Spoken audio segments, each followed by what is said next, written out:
وأتوب إليه والحمد لله رب العالمين ثم الصلاة والسلام على أشرف الأنبياء والمرسلين حبيبنا وحبيب رب العالمين أبي القاسم محمد اللهم صل على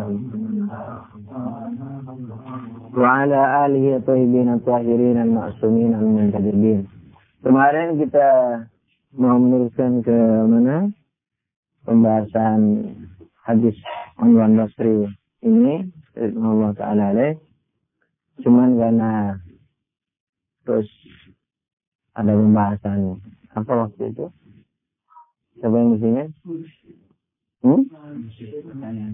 Mursyid dan murid misalnya. Kita tertunda jadinya membahas ini. Malam ini kita teruskan dulu, barangkali nanti ada pertanyaan umum, tidak ada masalah dibahas. Tabarrukan untuk hadis ini kita teruskan aja.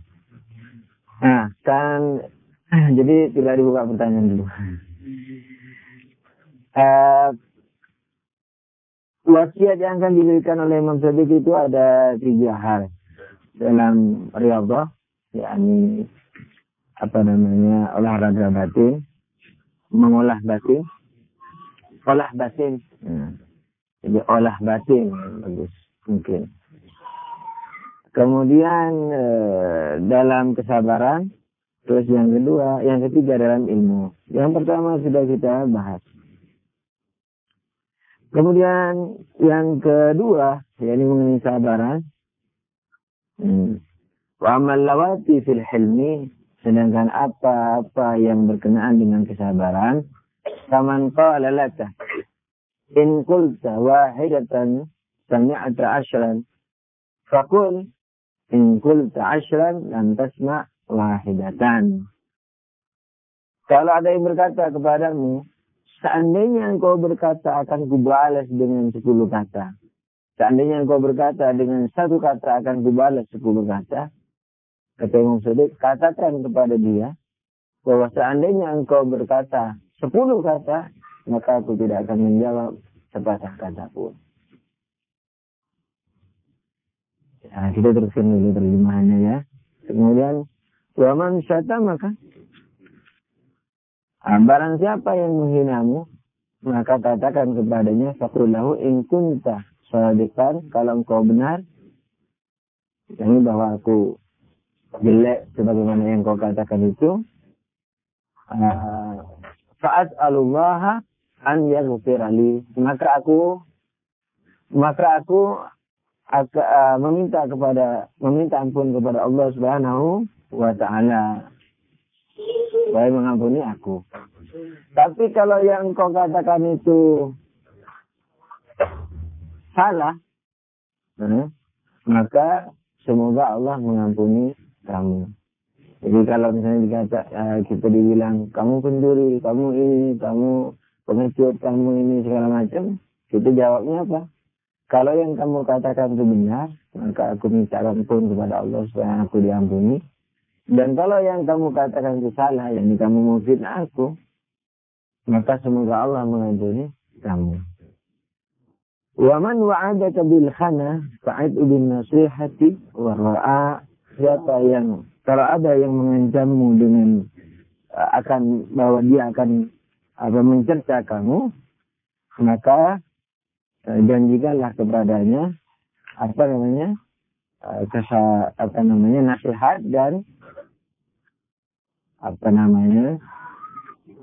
nasihat dan senang rasa, kira-kira gitu. Jadi kalau ada yang mengancam misalnya, kita ancam, hati-hati kamu ya, gini-gini. Kalau begini kamu nanti tak gini-gini kan, umpamanya diancam begitu. Kita nasihati dia dengan istilahnya dengan nasihat yang baik, dan kita istilahnya tidak membalas mengancam dia atau menantang. Iya ya, tunggu sudah, apa yang kamu ancamkan itu akan kulakukan umpamanya.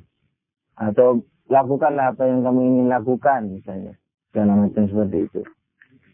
Nah itu kita tidak perlu menjawab seperti itu. Jadi kita menasihati dia, maka misalnya kita katakan, janganlah engkau melakukan seperti itu, bukan aku ini saudaramu sebagai seorang muslim. Misalnya.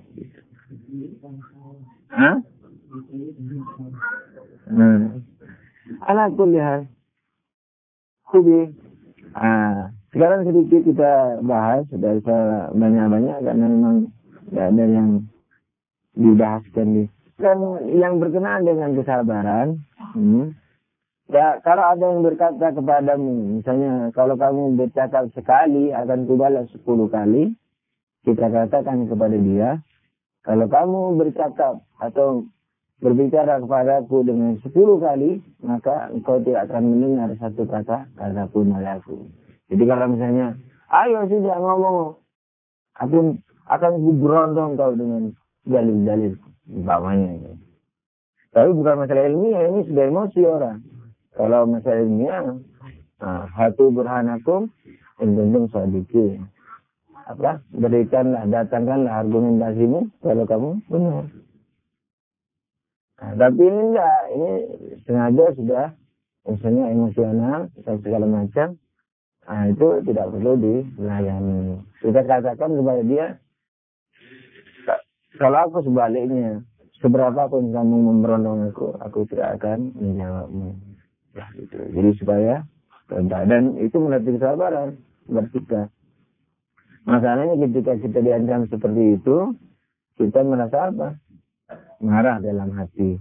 Oleh karena itu untuk membuat hati kita terlatih sabar, kita omongkan kata-kata tadi, kita ucapkan kata-kata tadi, sehingga egois kita ini menjadi mati. Nah, jadi kalau kita sering mati dan banyak sifat-sifat yang buruk kita mati, kita bunuh maksudnya. Nah, kita menjadi calon-calon orang yang mendambakan mati sebagaimana dalam ayat Al-Quran itu. In kuntum awliya Allah min dunin nas fatamannau maut. Kalau kamu betul-betul wali Allah tanpa melihat sana sini, tanpa memperhatikan manusia, betul kamu wali Allah, maka dambakanlah mati. Dan kamu, kata Tuhan kepada orang-orang Yahudi, walaupun itu bunuh pada Yahudi, kepada kita semua. Dan kamu sekalian tidak akan pernah mendambakan mati itu karena perbuatanmu. Nah, karena perbuatanmu macam-macam, ada yang kafir, ada yang maksiat, ada yang tidak kafir dan maksiat tapi cinta dunia. Orang yang cinta dunia sekalipun halal itu betul-betul tidak mengimpikan, tidak akan pernah mengimpikan mati. Dia takut dari mati. Nah, oleh karena itu ketika kita takut dari mati, itu tandanya kita istilahnya orang yang boleh dikata imannya rendah dan segala macam. Tapi kalau kita tidak takut mati, hati-hati, jangan dikira kita wali, barangkali nekat. Jadi karena kita tidak tahu putus asa segala macam, mungkin mendambakan mati. Jadi mendambakan mati itu ada sendiri. Bukan itu syok kalbi. Jadi ketika orang melakukan satu hal, 2 hal, 3 hal, 4 hal, berlatih seperti itu, mati 50 kali dalam sehari, itu membunuh ego seperti sekarang ini, misalnya contohnya. Dan Rasulullah sendiri mengatakan mukmin alamat, tanda-tanda orang mukmin itu yamutuna kullu yaum 50 marrah. Orang mukmin itu tandanya apa? Setiap hari mati 50 kali. Mau marah, mau gibah tak jadi, mau maksiat tak jadi, mau marah tak jadi. Itu. Yang jelek-jelek dulu diperhatiin, yang maksiat. Yang jelek.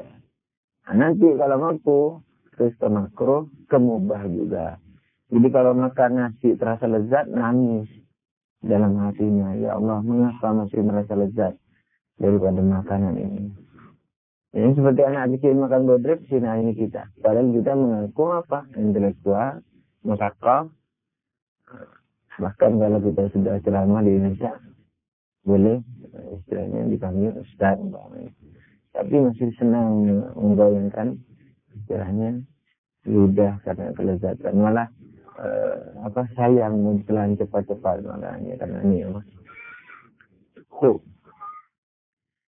Itu jangan dipamerkan itu belakangan nanti. Yang penting tengok dulu yang wajib sudah benar, fikihnya, sholatnya, segala taharahnya, segala sudah benar. Kalau istilah sudah benar, lihat yang haram masih dilakukan enggak, segala macam.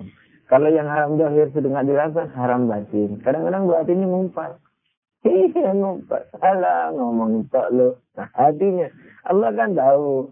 Sekalipun mungkin tidak sampai ke derajat haram, kecuali buruk sangka ya, buruk sangka yang tidak ada tanda-tanda. Misalnya mengumpat barangkali itu.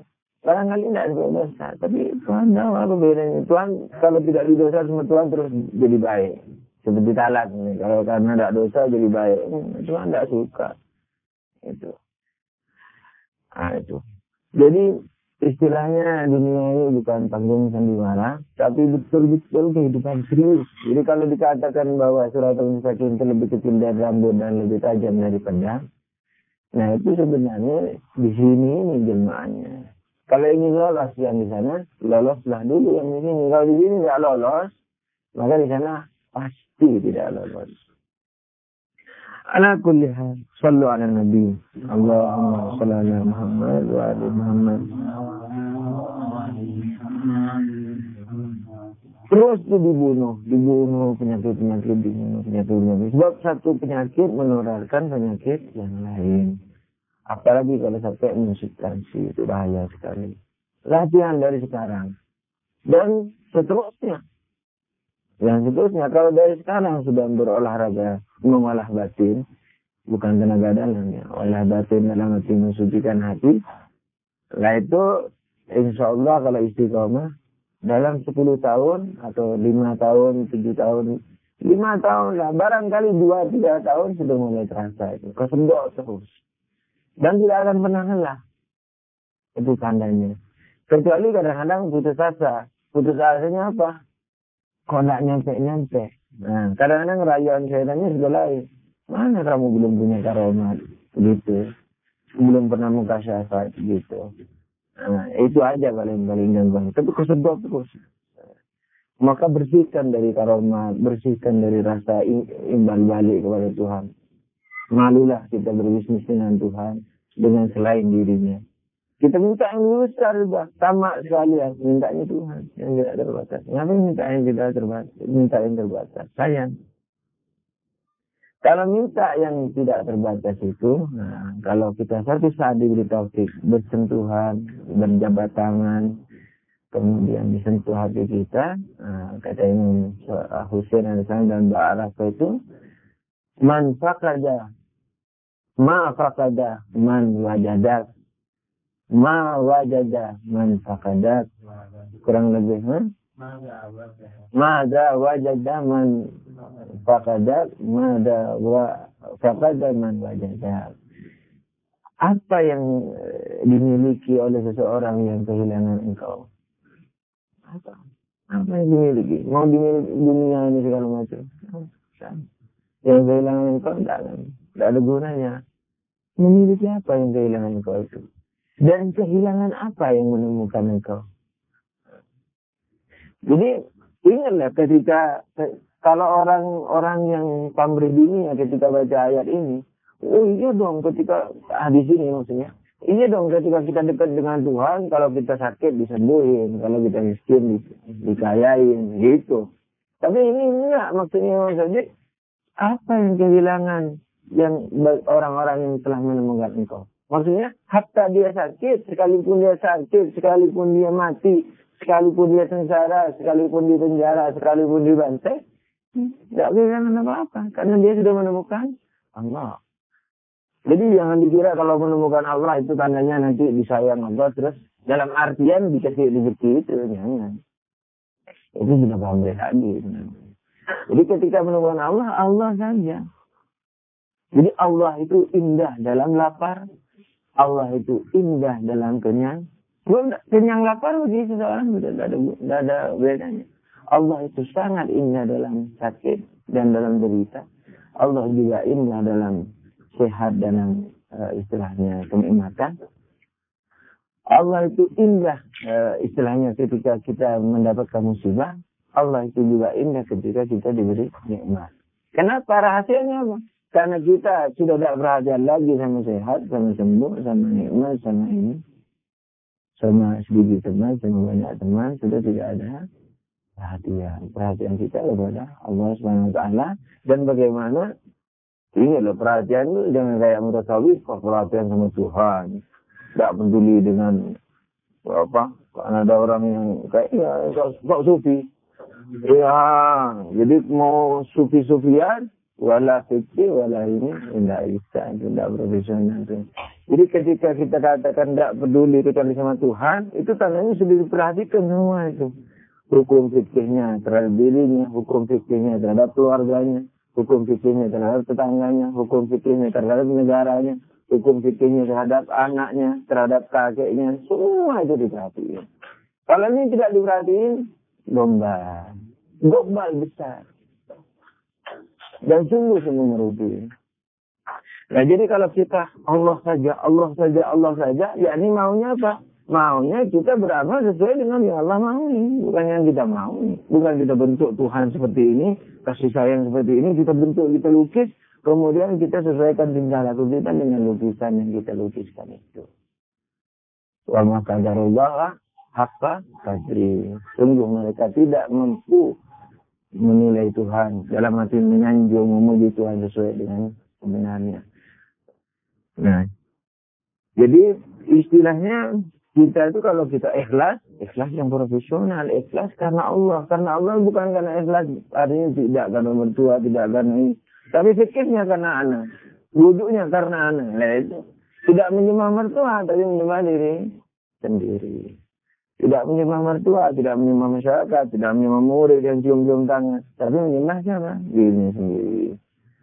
Wa anta katanya, wa anta dalam syair-syairnya orang Irfan, apa? Sanamul akbar.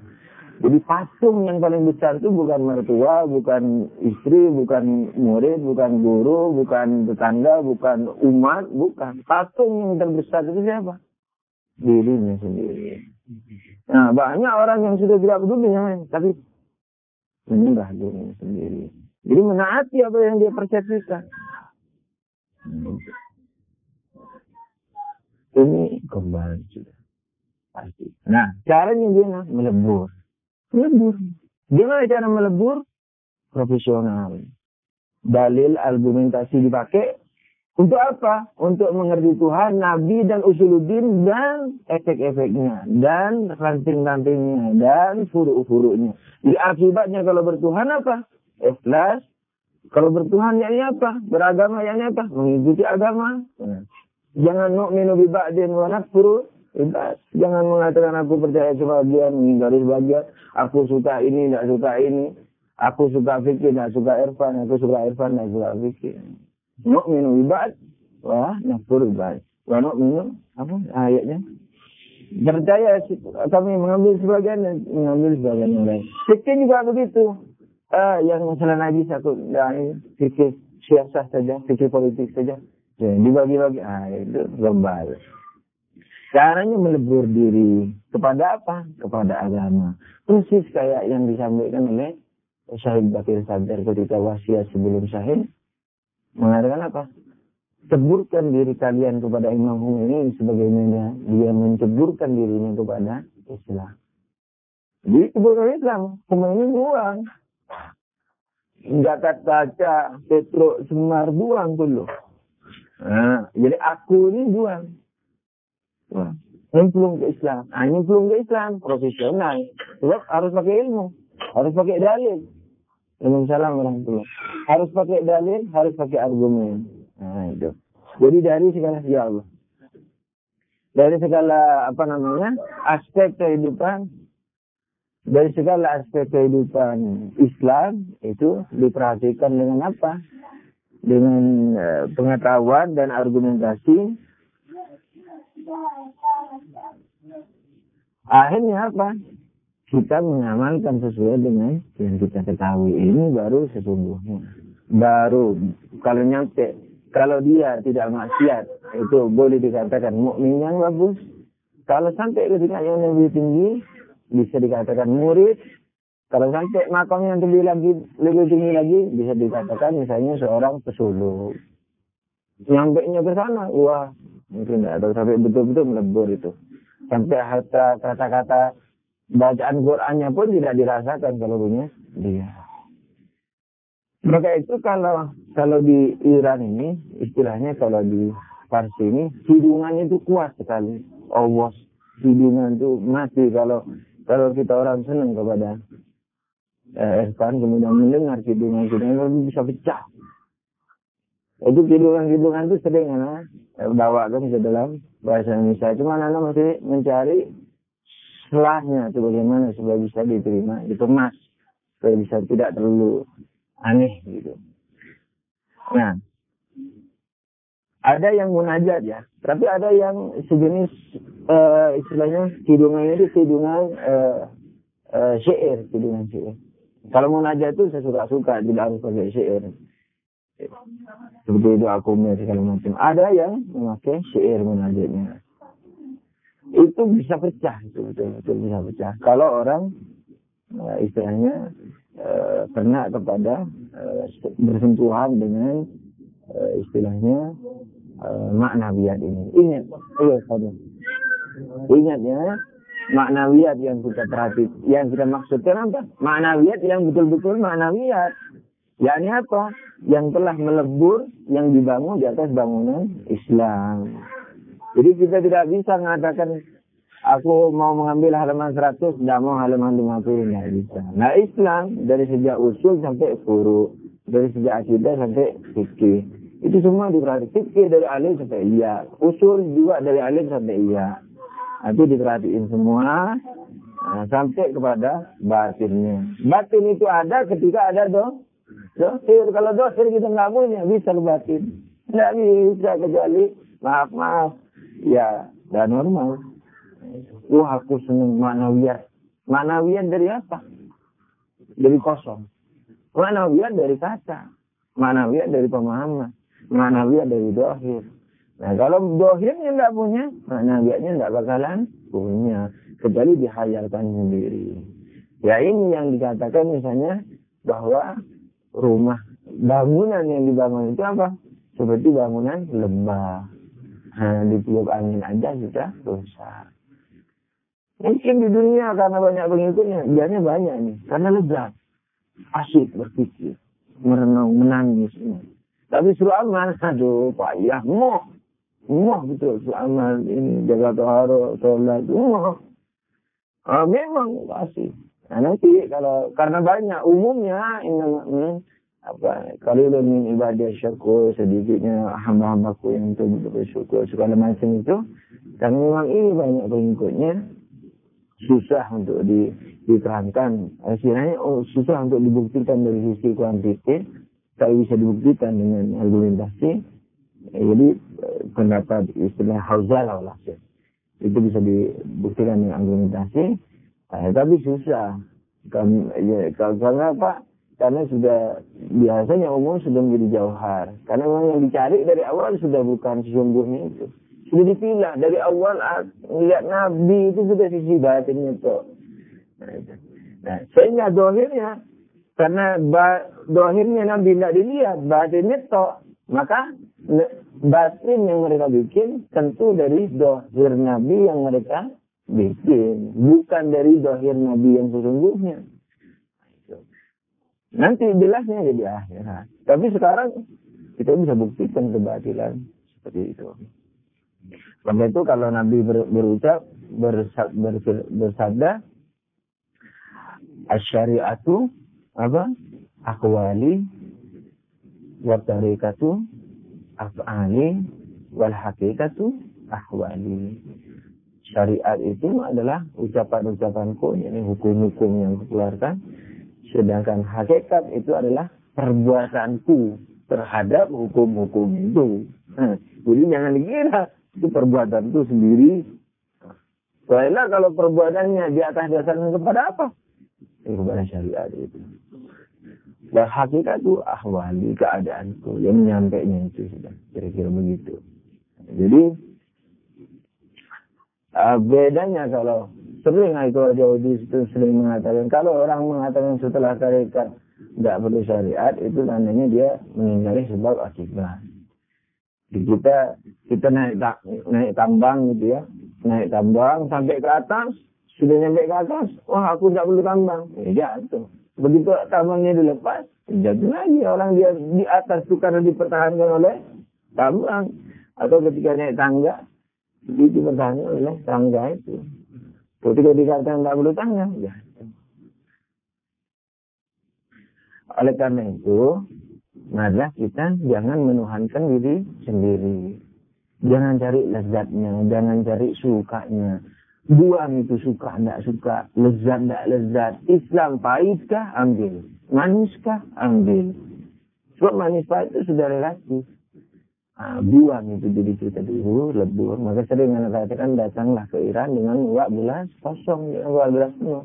Dan sebab yang dibenahi di Indonesia itu dengan budaya yang seperti itu, airnya air mana? Air selokan yang kotor. Jadi buang itu. Hatta sudah merasa pandai, buang. Ganti dengan air yang baru. Kalau yang dulu itu ada yang cocok, ambillah karena yang sekarang. Jangan karena mau ikut yang dulu. Ya. Insya Allah maaf kalau lagi. Ya. Jadi seringnya kalau itu mencontohkan apa? Jadi didekatkan dengan dohir.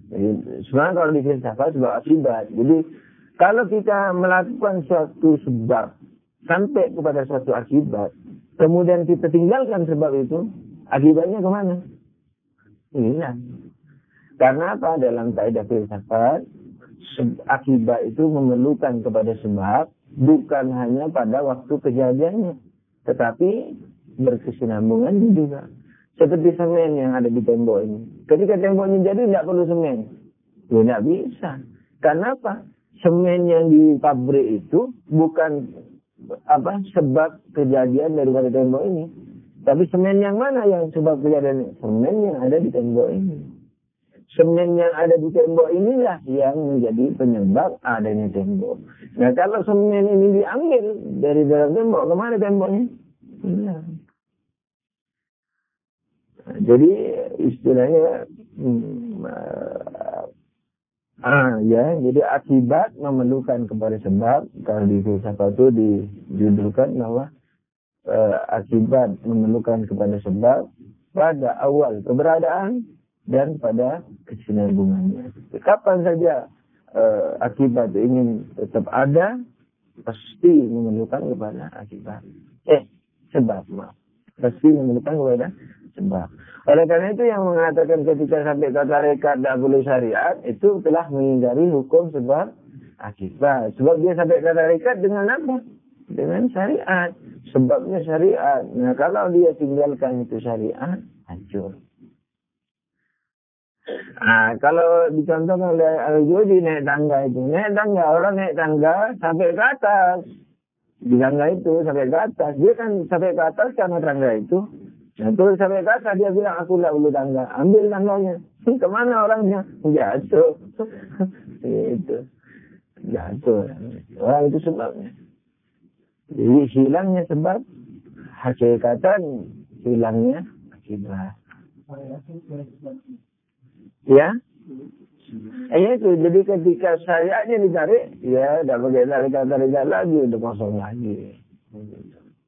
Maka itu kalau kita lihat, paling beratnya bersyariat Kanjeng Nabi. Sekalipun paling tingginya makom adalah makom Kanjeng Nabi. Paling tingginya makom Kanjeng Nabi. Tapi paling taatnya orang, Kanjeng Nabi juga. Jadi harus profesional. Mau ikhlas, harus betul-betul ikhlas. Definisikan dulu ikhlas itu apa.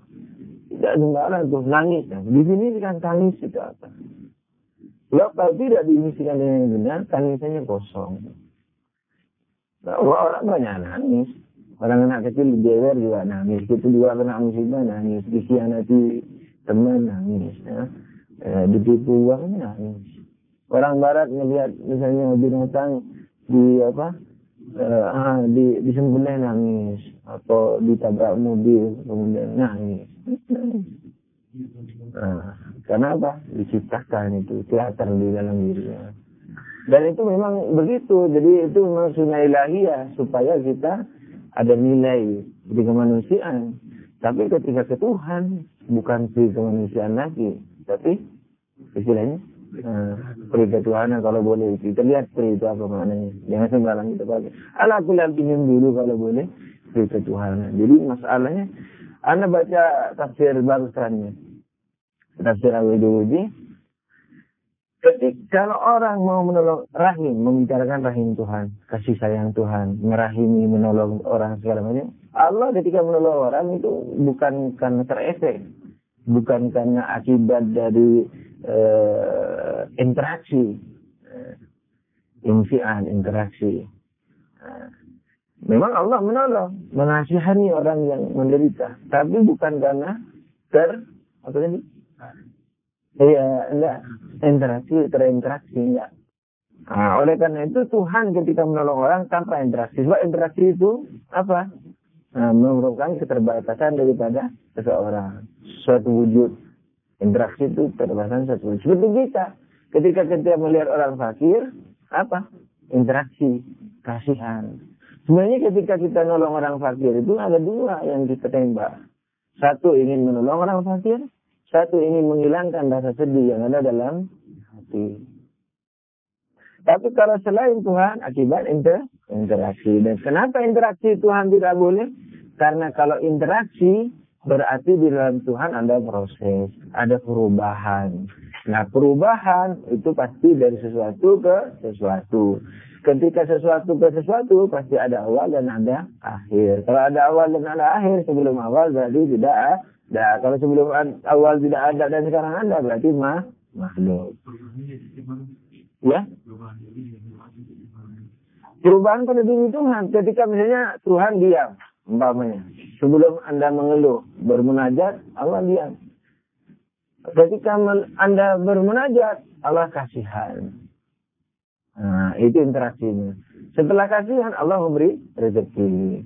Atau memberi istri. Jangan dari istri. Minta ilmu aja dulu. Nah, umpamanya, minta ilmu menangis. Oh, Muhammad nangis. Para malaikat semua pada menyaksikan, pada minta ampun dan mengaminkan doa Anda. Karena lagi tulus-tulusnya waktu itu tembus. Itu lagi. Semua para malaikat bergegas. Oh, siapa malam-malam? Oh, Muhammad Nur. Hanya semua mengamini, amin dengan sholawat. Karena orang ini misalnya. Terus, misalnya malaikat ilmunya diperintah oleh Allah untuk turun ke Imam Mahdi. Ini dulu di malam Lailatul Qadar tidak minta segala macam, belum kecatat, dan sekarang dicatat. Karena waktu itu lagi tidur Muhammad ini dan umpamanya karena setiap bukunya nanti atau setiap tahun. Tapi kalau Qadar Imam Mahdi di Lauhul Mahfuz sudah tahu. Jadi kewajiban penerahangan ya di Qadar ini dihapus, diangkat, dicabut segala macam perubahan terjadi. Imam Mahdi sayang. Maka juga naik lagi. Terus apa yang diminta ilmunya? Matematik. Diturunkan mereka kecil-kecil orang matematik. Iya, karena itu ilmu matematik kan ilmu apa? Ilmu materi. Karena matematik itu apa? Ukuran, bicara angka. Angka sifat daripada materi. Oleh karena itu matematik itu rendah, ini di bawah. Fisika juga kasih. Melekat yang di bawah yang diberikan. Tapi kalau mintanya ma'arif, dan ingat doa nih. Ingat kemarin definisi doa itu apa? Siapa yang ingin? Doa itu yakni bukan hanya omongan Allahumma adini, bukan, tapi kesiapan. Jadi ketika Allah berilah aku bomatun, jadi sudah siap. Ya Allah, aku jadikanlah misalnya umpamanya ini kalau lagi rame-ramenya Bin Laden jadi teroris, betul-betul kata sekalipun kalau ditangkap nanti dikuliti badannya tidak akan bocor. Tapi kalau ya Allah jadikanlah aku umpamanya ini kedatangan itu supaya bisa dipahami. Tapi terus dari mulutnya ini segala macam. Makanya ada yang ngomong hati-hati dengan doa kalian. Doa kalian itu kadang-kadang yang didoakan apa? Doa wali, doa aulia, anbiya. Allahumma jadikan anakku pemimpin mukminin. Pemimpin mukminin. TV-nya lagu-lagu tidak dimati. Mintanya nangis jadikan pemimpin mukminin. Minta mukmin aja juga nggak pantas dia. Jadikan anakku mukmin nggak pantas. Mintanya jadikan anakku imam mukmin, pemimpin mukmin. Jadikan anakku talabris yang bagus. Padahal dia tidak bisa disapa. Sebab dia begini caranya itu. Sudah yang dia ketahui. Hanya kalau anaknya jadi orang talabris, akan bertentangan dengan dia. Terus, tidak boleh konsep kita. Kamu masih bawa kencur. Sudah. Argumen hilang. Nah, tidak penyelesaian. Jadi hati-hati dengan itu. Nah, doa yang mustajab tadi, ini doa yang dengan ruhnya itu. Jadi, kadang-kadang tidak minta lafaz. Tapi kamu bersedih. Berusaha meninggalkan maksiat. Segala macam. Itu sudah doa. Hakikat doa sudah itu. Bukan minta. Minta ini melafazkan doa. Allahumma berikan kepadaku. Dalam hati. Jadi kalau kamu sedih. Seandainya Tuhan memberi aku. Itu sama dengan Allahumma adini. Allahumma berikan kepadaku. Ketika kamu belajar sungguh-sungguh. Sambil mengingat Tuhan. Itu sama dengan ya Allah berikan aku. Berikan aku. Ini contohnya dari kemana-mana. Sallu ala Nabi. Allahumma sallallahu. Nah, ketika yang diminta itu misalnya ma'rifah, nah diutus malaikat yang agak tinggi. Sebab Jibril itu bertingkat. Jibril itu memang satu tapi bertingkat-tingkat. Jadi punya jelmaan. Kalau yang diminta hal-hal yang misalnya memang sudah siap untuk menerima misalnya jadi murid, jadi sudah meninggalkan mubah-mubahnya. Jadi semua ya, yang ekstrim itu fikihnya diamalkan sehingga kewajibannya persis sesuai dengan yang dimaukan Tuhan. Larangannya persis sesuai dengan yang dimaukan Tuhan yang ditinggalkan. Sampai mubah ditinggalkan, sampai makruh ditinggalkan, mubah ditinggalkan, sudah siap menjadi murid. Diberikan itu sambaran-sambaran dahsyat yang orang tidak tahu. Itu bergelar itu di rumahnya, di alam batin orang para wali pada oh ada murid baru itu di sana. Terus naik ini kemana begini asal muasalnya siapa ini? Ala kulihan. Nah ketika Tuhan menolong, bukan karena interaksi. Jadi Tuhan biasa saja. Tapi kalau interaksi berubah. Oh mama minta kasihan mata bibir interaksi. Nah, itu berubah namanya. Ketika perubahan pasti dari sesuatu ke sesuatu yang peduli amat. Sesuatunya mana? Yang penting ada awal ada akhir. Dari sono ke sono, dari sini ke sana, dari sana ke sini, dari tengah ke pinggir, dari pinggir ke tengah, dari sana ke sana. Pokoknya perubahan dari sesuatu ke sesuatu yang lain. Ketika ada perubahan, ada batasan. Ketika ada batasan, ada awal, ada akhir. Ketika ada awal, ada akhir. Sebelum awal berarti tidak ada. Kalau ada, berarti bukan Tuhan dicipta. Oleh karena itu apa? Tuhan ketika menolong tanpa interaksi. Dan tambahan itu aja Yahudi tadi apa? Malaikat dan insan kamil kalau menolong pun tidak dengan interaksi. Jadi kalau orang insan kamil menolong orang bukan karena kasihan. Jadi dia sudah mati. Jadi dia sudah tidak. Jadi sudah mati rasa. Semua yang ada itu adalah matanya sudah jadi mata Tuhan segala macam itu. Oleh karena itu ngasih diterima kasih peduli amat. Diterima kasih peduli amat. Tidak diterima kasih peduli amat. Habis dikasih diejek silahkan. Tidak diejek silahkan. Dalam hatinya barangkali secara lisan beramal ma'ruf nahi mungkar, membela diri, argumentasi karena itu kewajiban agama. Tapi hatinya bukan karena ingin kelezatan, bukan karena mau bela diri. Bukan. Tapi karena perintah Allah saja. Betul-betul karena perintah Allah. Nah, itu yang canggihnya itu di situ. Jadi seorang insan kamil itu sudah istilahnya dia sudah nafsul mutmainnah. Istilahnya sudah jiwa yang tenang. Tidak terpengaruh oleh apa-apa. Tidak ada yang mempengaruhi sudah interaksi itu nggak ada. Nah, tapi rahim, paling rahimnya orang.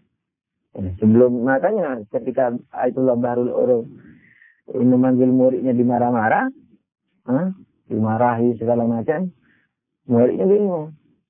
Kenapa tak antum marah kepada anak? Iya, bagaimana kamu bisa makan kenyang, tidur dalam keadaan kenyang, sementara tetanggamu itu kelaparan, tidak makan 3 hari apa? Satu keluarga. Nah, muridnya terkejut.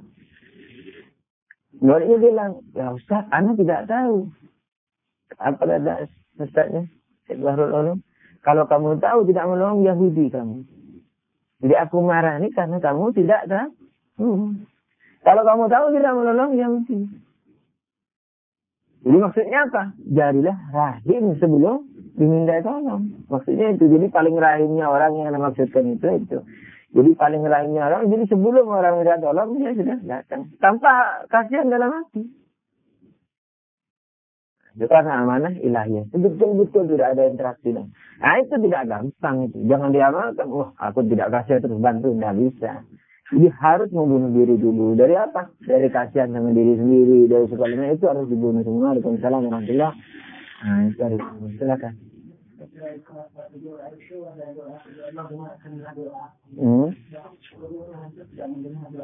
Enggak. Sama dengan meminta ketika tangan kita ke atas itu. Apakah Tuhan di atas, tidak di bawah? Jadi putar-putar. Itu akhlak saja. Jadi, ya Allah, jadi dengarkanlah doaku, yakni perkenalkanlah doaku. Gitu. Jadi maknanya dengarkanlah doaku, yakni perkenankanlah, perhatikanlah aku yang banyak dosa yang mestinya tidak dikabulkan, kabulkan. Seperti Tuhan berkata apa?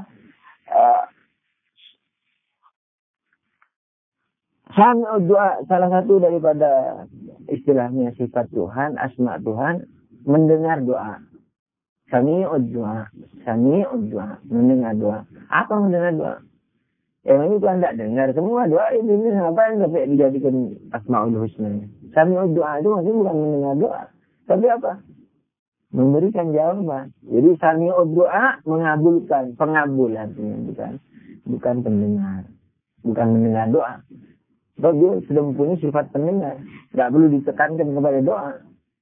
Sami basir itu sudah cukup. Tapi kenapa sami'ud doa juga? Kenapa? Sebab jangan pengalaman itu.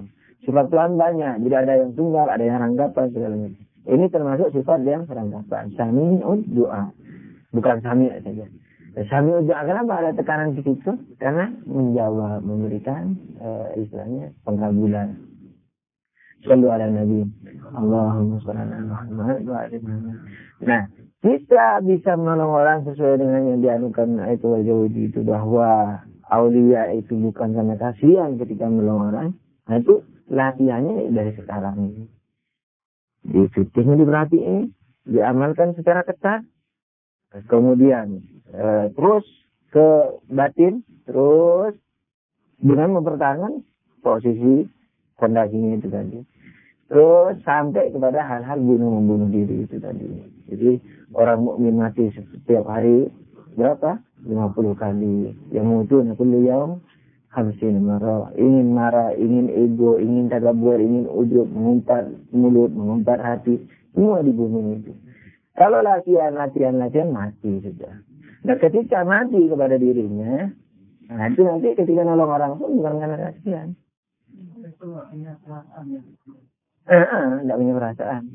Perasaan yang kita miliki ini sebenarnya kita lukiskan sebagai sesuatu yang baik, padahal dia tidak baik. Oleh karena itu ketika kita menolong orang sebenarnya bukan karena murni menolong orang, tapi menolong diri sendiri. Karena kita tidak tega, kita tolong dia itu. Bukan karena dia mempunyai hajat, bukan karena dia perlu. Tapi ketika kamu mati dari perasaan, menolong dia betul-betul karena menolong dia. Tidak ada pamrih diri sendiri. Bahkan lebih tinggi lagi dari itu, kepada pahalanya pun kamu tidak melirik. Makanya ketika Imam Ali memberikan kepada orang miskin, fakir dan asir sampai dituruni oleh Allah satu surat penuh itu, surah Ad-Dahr atau surah Al-Insan, mereka mengatakan apa? Al-Ma'sumin alaihissalam mengatakan kami memberi kamu bukan untuk terima kasihmu, bukan untuk ini, tapi karena Allah saja. Jadi tidak berperasaan setelah ditimbulkan oleh sir suluk ini, bukan tidak berperasaan ketika orang miskin nangis-nangis kamu tak ngasih itu, enggak. Ketika tidak berperasaan dengan sir suluk, sebelum nangis kamu sudah turun tangan. Nah itu, jadi arham lebih rahim daripada istilahnya berperasaan tadi. Dan tidak pamrih itu. Sekalipun pamrih itu, pamrih yang boleh, tidak membatalkan pahala. Ketika kita tolong orang karena kasihan, ingin menolong orang itu secara tidak dia secara filosofis tidak tahu kalau menolong diri juga, tapi dia dimaafin oleh Tuhan. Iya saja yang tidak boleh, yang dimaafin. Tapi bagi aulia yang tidak istilahnya yang tidak berpikiran kepada pahala, nah itu sudah tidak melihat daripada sisi apakah ini imbal balik ini membatalkan pahala atau tidak. Pokoknya seluruh imbal balik dia salat. Jadi kalau tidak berperasaan ketika sujud itu arhamur rahimin. Jadi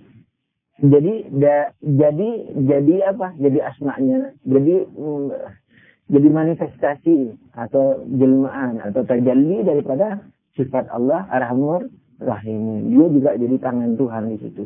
Jadi jelmaan Tuhan, jadi bayang-bayang Tuhan dalam rangka arhamur rahimin. Jadi kita teruskan dulu ya. Ya itu. Jadi akidah yang benar, akidah dengan argumentasi semampunya dari sejak usuluddin sampai ma'ad, kemudian fikih dengan yang ketat dari sejak masalah tohar, taklid, toharo segala macam, sampai yakin kalau akidahnya sudah benar, sekalipun bisa dimajukan terus. Sampai yakin kalau yang dilakukan kewajibannya sudah benar sesuai dengan hak-haknya. Bukan dikira kalau sholat selesai. Enggak. Sholat punya hak-hak. Ketika sudah yakin semua itu diperiksa, sudah ibadah sudah benar, yang wajib-wajib, terus tengok maksiatnya itu. Setelah itu,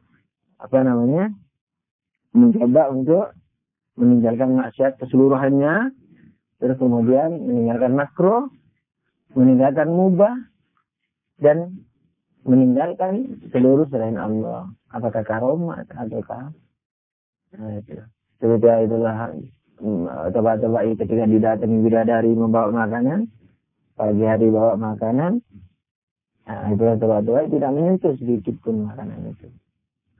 Jadi ya sebelum beramal, akidahnya yang benar, argumentasinya yang benar, karena pakai argumentasi. Terus fikihnya yang benar secara ilmu, fikihnya tengok, terus diamalkan sesuai dengan ilmunya itu. Sehingga terlaksanakanlah kewajiban kita. Peringkat berikutnya, bukan nunggu peringkat ini ya, peringkat ini maksudnya, yakni martabah kedua. Martabah kedua itu bisa dilakukan berbarengan juga ketika menuntut ilmu, jauhi maksiat juga. Itu harus. Jangan karena aku masih mau menguatkan usuluddin, kemudian boleh maksiat. Enggak. Jadi maksud saya, urutan falsafinya itu begitu. Tapi zamannya bisa berbarengan dari sisi zaman. Ya ini apa? Awalnya harus dengan ilmu, karena amal tanpa ilmu tidak benar. Imam Syafi'i juga banyak sekali ayat-ayat atau hadis-hadis. Jadi ilmunya tentang apa? Tentang akidah, dari usuluddin, dari Allah sampai ma'ad. Terus tentang fikih, sesuai dengan ilmunya. Sampai setelah yakin kebenarannya diamalkan. Setelah ini marhalah makom, waktunya bukan setelah ini baru diamalkan, enggak, sambil belajar sambil mengamalkan. Setelah itu sampai yakin bahwa melakukan seluruh kewajiban sesuai dengan hak-haknya. Menyembah Tuhan pun sudah tidak menyembah patung lagi, sudah tidak menyembah Tuhan yang kita lukis lagi, karena akidahnya sudah benar tadi. Dan sudah jadi, kemudian tinggalkan maksiat. Kemudian bukan zamannya. Setelah itu tinggalkan makruh. Setelah itu tinggalkan mubah yang materi. Setelah itu tinggalkan juga bukan hanya mubah yang dirancang Tuhan. Seperti pahala, seperti surga, seperti karomah, seperti apalah dunia, wa'alam ladunna ilma. Semua itu ditinggalkan. Ditinggalkan maksudnya tidak. Jadi kalau meninggalkan haram dengan hati dan badan. Meninggalkan makruh dengan hati dan badan. Tapi mubah ke atas itu dengan hati. Jadi tidak peduli. Tidak bahagia ketika dapat mukasyafah. Tidak sedih ketika tidak ada. Biasa. Tidak terpengaruh. Carinya Allah. Sudah. Nah kalau sudah kita berhasil meninggalkan makruh dan mubah. Baru bisa menjadi murid. Atau bersuluk awal-awal itu. Oleh karena itu, Ibnu Jauzi mengatakan kalau orang bersih dari maksiat tapi dia masih menyukai yang mubah, itu tidak akan pernah dia menjadi pesuluk. Masih melakukan yang makruh, tidak akan pernah jadi pesuluk. Melakukan yang mubah, tidak akan pernah juga jadi tersebut masih setingkat dengan binatang yang terdidik. Begitu.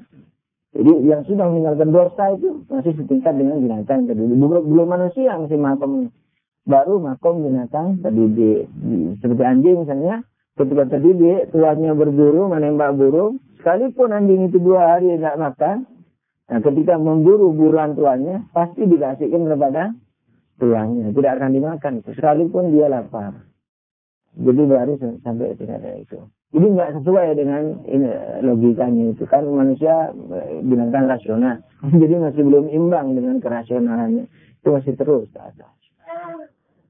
Nah, ketika sudah meninggalkan seluruh karomat, laduni, cerdas, segala macam, Lauhul Mahfuz juga sudah ditinggalkan sampai ke atal pertama. Dan fana di situ. Dan tidak merasakan kefanaannya. Baru disebut wali. Itu baru wali kalau di ahli bait. Itu pun baru wali yang terkecil. Jadi ketika sampai ke Nur Muhammad dan sallallahu alaihi wasallam, sallallahu ala nabi, Allahumma shalli ala Muhammad wa ala alihi. Jadi jangan main-main. Kalau memang mau main-main dengan kalau memang mau praktek, sesuaikan dengan aturan mainnya yang benar, aturan yang diberikan Tuhan gitu. Jadi jangan terus minum ba'din malah suruh ba'din, beriman sebagian meninggalkan sebagian. Ya sudah, itu nanti di akhirat tidak akan dapat apa-apa. Ala kulli hal.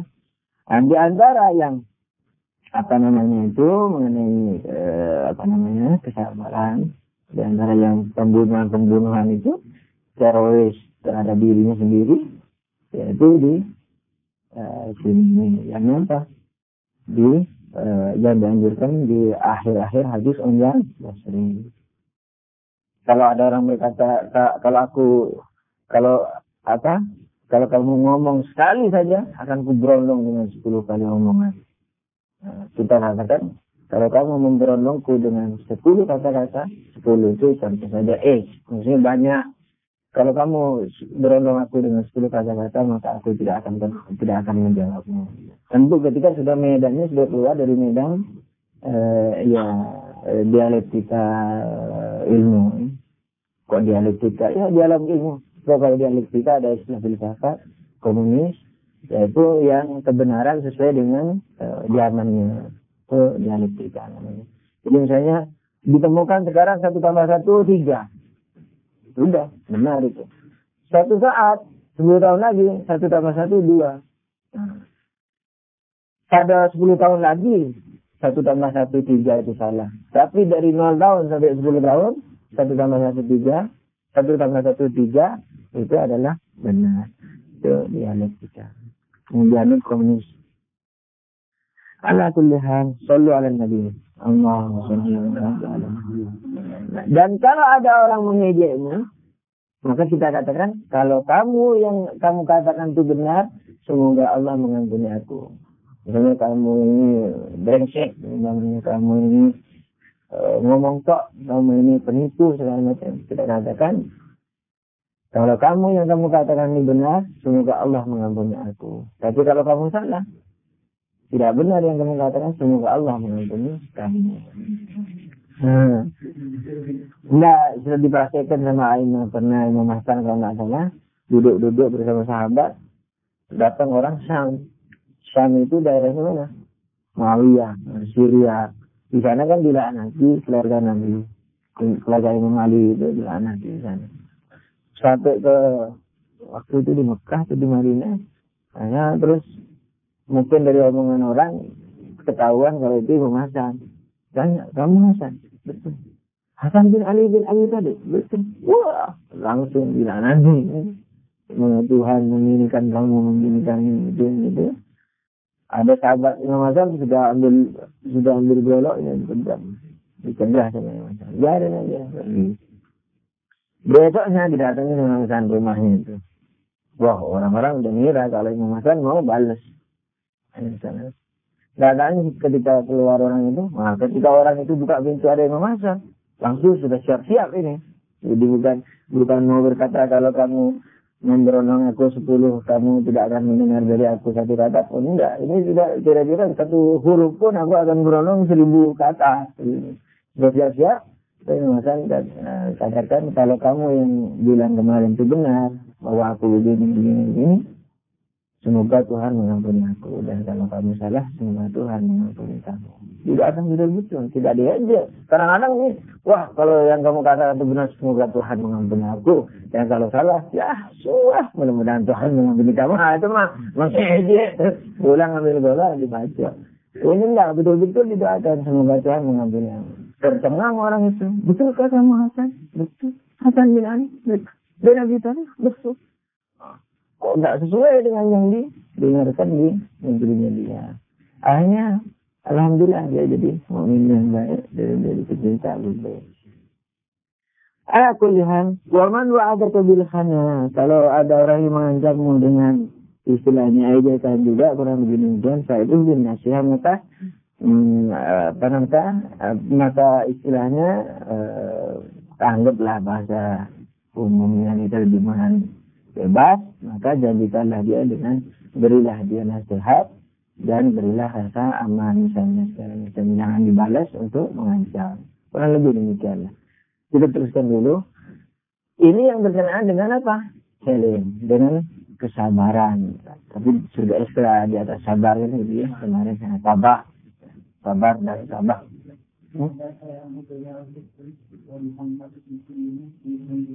Nah, mirip dengan itu senafas ya. Tapi bukan sampai ke tingkat itu hanya senafas saja. Jadi di sini ini sudah tingkatannya orang yang mau sudah bukan yang di tingkatan syariat, di hukum qisas. Makanya ketika ada hukum qisas, Tuhan mengatakan lakukan hukum qisas itu. Tapi kalau kamu mengampuni, sesungguhnya Tuhan suka kepada orang-orang yang memaafkan. Sesungguhnya Tuhan suka mengampuni. Jadi sama-sama ini sudah di tinggalan atas dengan terus yang kita kasihkan. Ini ada peringkat-peringkatnya. Ketika kamu istilahnya bodoh, kasihkan begitu, nah itu salah. Tapi ketika kamu dengan ma'rifat, tapi bukan tempelengan ya. Kalau Islam mengajarkan tidak sampai ke tingkat itu, hanya sampai ke tingkat ucapan. Jadi kalau ucapan kamu ini benar, semoga Tuhan mengampuni aku. Kalau kamu salah, semoga Tuhan mengampuni kamu. Tidak eksploitasi, tidak seperti misalnya orang Buddha, strategi ngemis-ngemis untuk membunuh dirinya. Nah, itu enggak. Atau misalnya memberikan pipi kanan, memberikan pipi kiri, itu enggak sampai ke tingkat itu kalau itu. Ini enggak sampai eksploitasi, enggak sampai berlebih-lebihan. Tadi, tapi falsafahnya sama. Sebenarnya itu ingin ngebut kalau orang istilahnya kalau orang Buddha ingin ngebut lah cepet-cepetan ingin mendapat hasil. Itu Allah sendiri berfirman, "Wa man yuridul ajala ajalna." Siapa yang ingin cepat-cepat kami cepatkan dia. Ini cepat dia berhasil cepat dia jadi hasil mutmainnah. Dia apa-apain sudah tidak berhasil sama sekali. Cepat. Tapi di dunia ini biasa kan ini terjadi di dunia. Tapi kalau orang Muslim sesuai dengan Allah yang Allah perintahkan ini, sholat, khusyuk, kayak puasa, dan seterusnya sampai mati. Tidak bertapa di gua 40 hari terus keluar sudah jadi arif majasi maksudnya. Jadi asyik, jadi peminta lelah menjadi kepada misalnya kepada hakikat manawiat. Oh ini itu aku misalnya semoga Tuhan memberkati kamu di apain aja. Nah, itu ada cara sendiri, tapi nafasnya sama. Membunuh diri segala macam. Sebab kalau diri itu masih disembah, masih diperhatikan, dibela kebenarannya, dibela bahkan kesehatannya dibela, ditakwil kesalahannya, kemudian selalu didukung ke sikap-sikapnya selalu didukung tanpa dengan argumentasi. Ketika membaca hadis dicari yang sesuai dengan kesukaannya, yang tidak suka dibiarkan dulu. Kita katakan nanti saja. Tapi ketika bentrok dengan masyarakat, nantinya dilupain. Padahal ketika dia belajar, hadis ini nanti sajalah. Ini yang sekarang nanti lah. Oke, kita boleh berkata begitu. Tapi ketika mengeterapkan perbuatan di masyarakat, jangan terus menjadi Quran, jangan terus menjadi hadis. Semua yang bertentangan dengan kamu kafir masuk neraka. Mukmin yang tidak wajib dicintai segala macam. Enggak. Tetap dengan timbangan yang separuh yang dengan satu timbangan itu. Jangan terus jadi timbangan lengkap. Siapa yang tidak raku jadi begini. Jadi jangan jadikan termometer lengkap. Jadilah termometer yang rusak, yang pecah kacanya, yang hilang ininya segala macam, air rasanya. Aku lihat seperti itu. Ya. Wa amal wati fil ilm, sedangkan yang berhubungan dengan ilmu, wasiat yang ketiga, Anda ingin menyebut ini karena supaya hadis Imam Muslim ini, tas'alil ulama ma jahiltah, maka tanyakanlah kepada ulama apa-apa yang kamu tidak tahu. Wa iyyaka an tas'alahum ta'annutan, dan jangan sekali-kali kamu menanya kepada mereka dengan karena ingin menyakiti hatinya. Itu ingin tanya, ngolok-ngolok. Kita juga begitu. Ketika ada pendapat yang kita tidak mau, sementara pendapat itu Islami, juga kadang-kadang begitu. Nanti saling lirik dengan temannya yang sepaham, ketawanya disimpan. Wailul likulli humazatin lumazah. Jadi bukan hanya gibah yang masuk neraka itu, tapi memberi tanda-tanda isyarat-isyarat. Jadi semua olok-olok dengan isyarat segala macam itu juga. Ala kulli hal, tentu yang pemahaman itu yang benar loh ya. Kalau pemahaman salah itu pembahasan lain. Yang kita tekankan yang diolok-olok itu pemahaman ya benar, kalau benar maksudnya. Kalau salah itu pembahasan lain, mengoloknya bagaimana. Walhasil, jadi janganlah kamu sekali-kali menanya kepada mereka untuk menyakiti hatinya dan mencoba-coba ngetes-ngetes kejeribatan, keanutan, kejeribatan. Ditanya yang kamu tidak tahu. Jangan ngetes-ngetes ingin tahu bagaimana pendapatnya. Atau kadang-kadang sudah berubah enggak ini? Nah, sudah diboikot oleh masyarakat sekian puluh tahun, berubah enggak? Tanya, bagaimana pendapat Anda tentang ini? Barangkali sudah takban, gitu. Nah, itu jangan seperti itu. Karena apa? Tidak akan mendapatkan ilmu, ruh ilmu tidak akan didapatkan. Sehingga kita juga tidak akan sedot sesuai dengan disedotnya ulama-ulama ini. Jadi ulama itu biasanya sudah mencoba untuk menghilangkan segala macam yang istilahnya melezatkan dirinya segala macam, dan terus kemudian diolok-olok. Ulama ya, ulama. Jangan ya itu ulama yang apa? Al-alim bila amal lesa bi'alim. Orang yang tahu tidak beramal itu tidak tahu, kata Imam Malik. Bukan kayak pohon tanpa buah. So, kalau tahu tanpa buah, kayak pohon tanpa buah masih memberi manfaat. Zat asamnya di siang hari membuat kehidupan kepada manusia dan binatang. Kalau orang kepanasan buat berteduh. Kalau kambingnya kelaparan buat itu apa? Daunnya buat ini. Kalau kawin dengan kebetulan katanya orang Sunda, nah kemudian misalnya daun-daun hijaunya itu bisa yang mesti apa namanya, yang mesti hijau itu kadang suka lalapan mereka misalnya. Nah bisa dimanfaatkan, kayunya juga bisa dibuat manfaat sekarang. Itu kalau di kita. Tapi Imam Ali mengatakan apa? Al-alim bila amal segala. Yang alim tidak beramal, tidak alim, tidak tahu. Yang tahu tidak beramal, tidak tahu. Berhayal saja. Terus kayak ayat sebenarnya orang yang masih berbuat maksiat itu tidak yakin ada neraka. Nah, dia percaya ada neraka, tapi tidak yakin. Kalau yakin pasti tidak melakukan maksiat. Jadi orang yang masih melakukan maksiat, anak sudah lupa di tafsir Mizan Jilid berapa dulu masih suka menyampaikan tafsir. Nah itu suka ini dalam hati sering. Ya. Bahkan sekarang bukan tidak suka, ini dulu masih sering membahas tafsir. Nah, itu diantaranya sudah mengatakan orang yang masih melakukan dosa itu baru percaya ada akhirat, baru percaya ada neraka.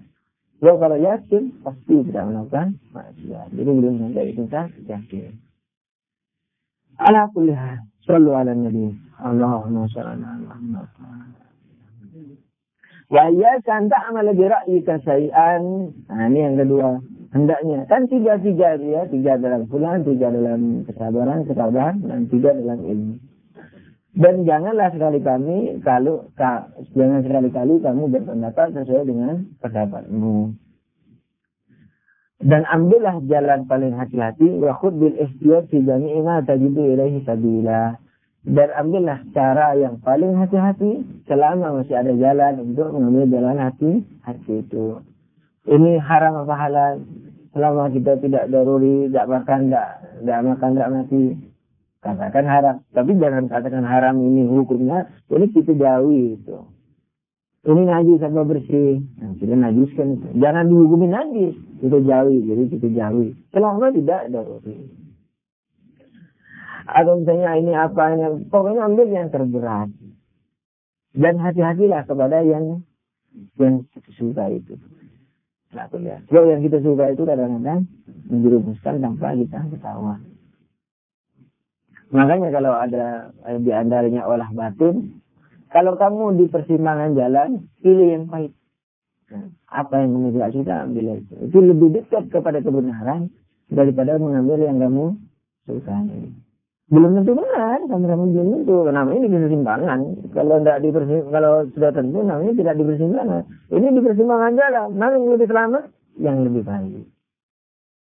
Untuk dengan selera, pertimbangan akalnya menceng. Karena dia sudah toleransi. Dari awal sudah toleransi terhadap dirinya sendiri. Pokoknya diri ini sudah paling, istilahnya batu atau istilahnya patung yang paling besar. Sanamul akbar. Kalau selamat dari, seperti yang saya sampaikan kepada ikhwan dan kepada diri anak, jauhi kelezatan diri. Itu sudah kunci keberhasilan. Mau nuntut ilmu, nuntut apa. Itu kunci keberhasilan. Mau dakwah, mau apa saja. Jauhi yang namanya kelezatan diri. Itu lebih banyak. Sebab Imam Syafi'i ini mengatakan, hubud dunia, ra'su kulli, cinta dunia yakni yang selain Allah. Cinta dunia, khususnya yang di alam mubah, bukan cinta dunia yang izinnya. Cinta dunia, halalnya, haramnya, semuanya. Ra'su kulli khati'ah. Pangkal daripada seluruh kesalahan. Nah, ini kalau berpolitik, berapa saja nantinya. Nah, kalau sudah bermuara dari toleransi itu, tamrin, nah, itu apa namanya, sudah hancur. Tamrin itu, nah itu kalau kita haluskan, bukan uang, bukan makom, nanti ketua, bukan itu. Yang kita senangi, nah itu. Pokoknya yang kita senangi, kita belain, sudah selesai. Tidak dari obat. Kalau dari obat, pahit manis dimakan. Kude. Wahruf. Ini sudah untuk ulama ini ya. Wakhud bil ikhtiyar. Ambilan. Jangan beramal dengan pikiranmu sendiri. Dengan fatwanya. Sebab kemungkinan kalau belum mati, itu fatwanya tidak murni. Jadi fatwanya karena, jadi ada hadis. Ini hadis ini, misalnya, kalau dilihat dengan kacamata murni betul-betul sesuai dengan fatwanya ayatul fulan. Tapi kalau ya dengan kesukaan dia, sekalipun sama-sama masuk akal. Karena ini kan bukan hakikat fatwa. Yang hakikat kan yang ada di Allah, yang ada di Nabi dan Imam Mahdi. Kita kan tidak disuruh menguak hakikat. Usahakan dengan dalil sedekat mungkin dengan hakikat kalau bisa. Nah, kalau dilihat dengan kacamata dirinya yang sedikit ada pamrih ke sesuatu yang dia sukai, fatwanya sesuai dengan dirinya. Sekalipun sama-sama fatwa, sama-sama boleh. Tapi apa namanya, perbedaan tipis di dalam diri itu sangat bisa mempengaruhi fatwanya. Jadi usahakan itu tidak berfatwa. Alhamdulillah. Mudah-mudahan kita selalu diberikan kemajuan oleh Allah SWT sampai kepada peleburan yang sejati. Amin ya rabbal alamin. Shallu ala nabi. Allahumma shalli ala Muhammad. Terus Imam Syafi'i mengatakan qum anni ya Aba Abdillah. Pergilah sekarang dari sisiku